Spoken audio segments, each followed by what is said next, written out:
ताई, माणसामध्ये किती फरक असतो ना. म्हणजे बघ ना, आपल्या आजूबाजूला इतकी माणसं आहेत, पण प्रत्येक माणूस आपल्या स्वार्थासाठी इथे.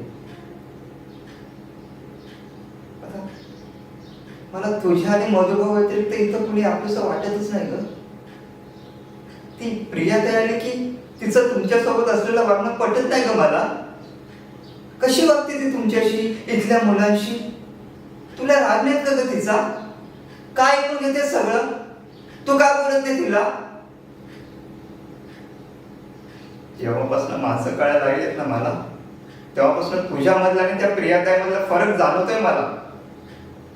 अगं, या आश्रमात तुझ्यासारख्या माणसाची खूप गरज आहे, आणि या आश्रमामध्ये तुझ्यासारखी लोक खूप कमी आहेत ग.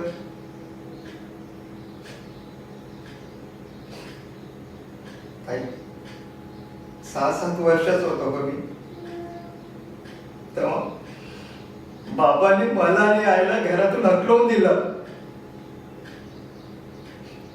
तेव्हा मधुभाऊ इथे घेऊन आले. आई आजारीच होती. मधुभाऊनी तिला वाचवण्याचा खूप प्रयत्न केला, पण काहीच उपयोग झाला नाही. त्यानंतर मधुभाऊनी ना आईची कमतरता कधीच भासू दिली नाही ग. तुझ्यामुळे आणि मधुभाऊमुळे ना हे आश्रम वाटतच नाही का.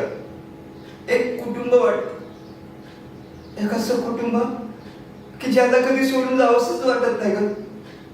खरंच मी तुम्हाला कधी सोडून जाणार नाही, पण तुम्ही सोडून तर नाही जाणार.